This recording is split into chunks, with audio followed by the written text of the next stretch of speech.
तो बच्चों देखते हैं section D, case based question, CBSE 2025, question number 29। तो ये केस बेस्ड क्वेश्चन है। इसमें आपको एक इंफॉर्मेशन दी गई है, आप देखें जरा। When the light travels from optically denser medium to optically rarer medium and interface is at the interface it is partly reflected back into the same medium and partly reflected to the second medium। मतलब जबकि light इस denser medium से optically rarer medium में जाती है तो interface पर कुछ हिस्सा लाइट का रिफ्लेक्ट बैक हो जाता है, कुछ हिस्सा रिफ्रैक्ट हो जाता है। The angle of incident corresponding to the angle of reflection 90 degree is called critical angle. तो ये बच्चों हम सभी जानते हैं कि एंगल ऑफ इंसिडेंट की करस्पॉन्डिंग अगर एंगल ऑफ रिफ्रैक्शन 90 डिग्री हो जाता है तो उसको हम बोलते हैं critical angle for a given pair of media and the angle is related to the refractive index of the medium 1 with respect to medium 2। और ये एंगल रिलेटेड होता है मीडियम 1 और मीडियम 2 के रिफ्रैक्टिव इंडेक्स से। फिर केस में आगे क्या कहते हैं कि refraction of light through a prism involves refraction at two plane interface. तो जनरली प्रिज्म में जो रिफ्रैक्शन होता है, दो प्लेन्स होते हैं जो आपस में इंक्लाइंड होते हैं, उसमें होता है। The relation for the refractive index of the material of the prism can be obtained in the terms of refractive angle of the prism and the angle of minimum deviation। तो जो हम लोग refractive index निकालते हैं उसमें minimum angle of prism, minimum angle of deviation, ये सब involve होता है। फिर आगे क्योंकि इस पे क्वेश्चन बनाना उन्हें इसलिए सब कुछ दे रहे हैं, वो loss of refraction also valid for refraction of light at spherical surface. जो लॉस ऑफ रिफ्रैक्शन होते हैं वो स्फेरिकल सरफेस पर वैलिड होते हैं।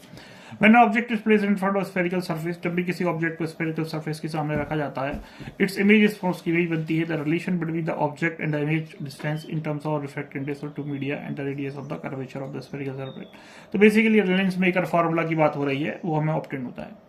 तो ये इन्फॉर्मेशन आपको पहले क्रिटिकल एंगल, फिर रिफ्रैक्शन के बारे में, प्रिज्म के बारे में, और उसके बाद लॉस ऑफ रिफ्रैक्शन के बारे में स्फेरिकल सरफेस। तो ये तीन इन्फॉर्मेशन दी गई। इसके बेस पर एक केस पूरा मतलब केस दिया गया है, उसके बेस पर हमें क्वेश्चन पूछे गए हैं।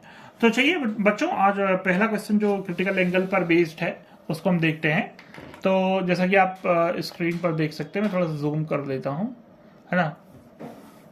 क्या कहा गया कि the small bulb is placed at the bottom of a tank containing a transparent liquid refractive index and to a depth h। मतलब एक टैंक के बॉटम में, सबसे बॉटम में एक हमने स्मॉल बल्ब रख रखा है, और उस लिक्विड मतलब समझ लिए वाटर है या कोई भी लिक्विड है, ट्रांसपेरेंट लिक्विड है, उसका रिफ्रैक्टिव इंडेक्स n, और उसको h हाइट नीचे रखा है। The radius of the circular area of the surface of liquid through which the light from the bulb can emerge out. तो और जो मतलब जो मैं इसका डायग्राम बनाता हूं, तो with the light from bulb, तो ये बेसिकली यहाँ पर R/H का रेशियो पूछा गया है बच्चों। तो आप देखो सॉल्यूशन की ओर आगे बढ़ते हैं हम लोग। तो मैं इसको जूम इन कर देता हूँ फिर से, ठीक है। तो क्वेश्चन में दिया गया क्वेश्चन नंबर 29 का ये फर्स्ट पार्ट है, ओके। तो यहाँ पर एक हमें स्टेटमेंट के अकॉर्डिंग हमें एक टैंक है, और टैंक के बॉटम में एक बल्ब है, और मान लीजिए कि ये बल्ब से बेसिकली इसका जो हम मिलते हैं टैंक, ये सर्कुलर एरिया है सर्कुलर फील्ड में, और इसका रेडियस r है ये, और ये यहाँ पर बल्ब रखा है, ठीक है। और ये यहाँ से उसको हम कनेक्ट करें तो ये जो हाइट है ये पूरी ये h है,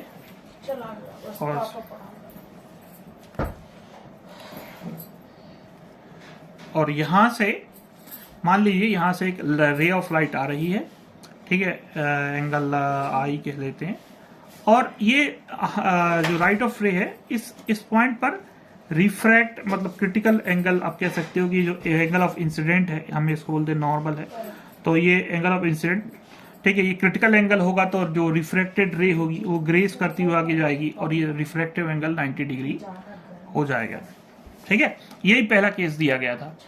तो इस कंडीशन में यहां से रे ऑफ लाइट आ रही है यहाँ पर, और ये r रेडियस सर्कुलर फिल्म का बन रहा है, और h हाइट है।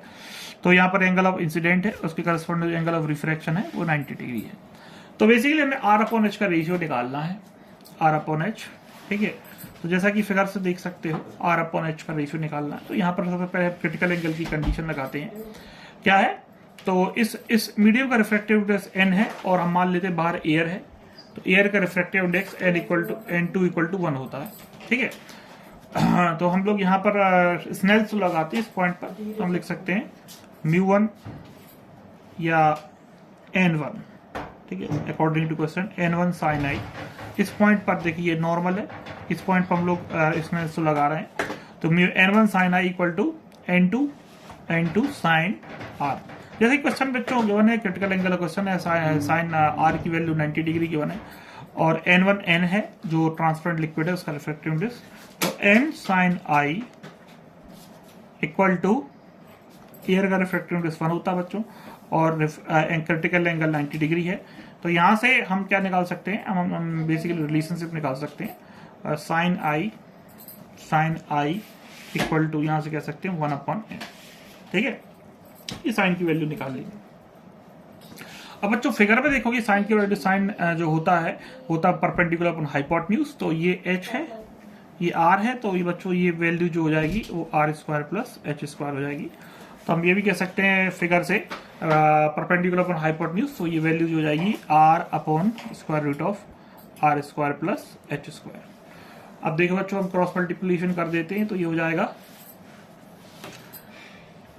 जाएगा यहाँ से, ठीक है, ये हो जाएगा nr इक्वल टू √ऑफ r² प्लस h²।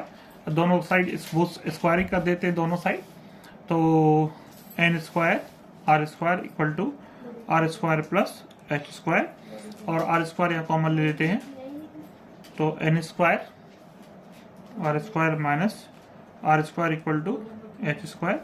यहाँ से हम r² कॉमन ले लेते हैं, तो हमारे पास बचेगा n² minus 1 equal to h², और यहाँ से r² अपॉन h² बराबर हो जाएगा 1/n² माइनस 1, और बच्चों r/h की जो वैल्यू हो जाएगी वो हो जाएगी 1/√ऑफ n² माइनस 1। तो बच्चों यहाँ पर हमें ऑप्शंस दे रखे हैं, 4 ऑप्शन दे रखे हैं इस क्वेश्चन में, जैसा कि आप देख सकते हैं, अगर आपकी स्क्रीन पर देखिए r/n का रेशियो, तो 1/√ऑफ n² माइनस 1, तो ऑप्शन ए सही है, ठीक है, और ये 2-3 ऑप्शन यहाँ पर गलत है। तो बच्चों इस तरीके से ये केस बेस का फर्स्ट पार्ट हो गया।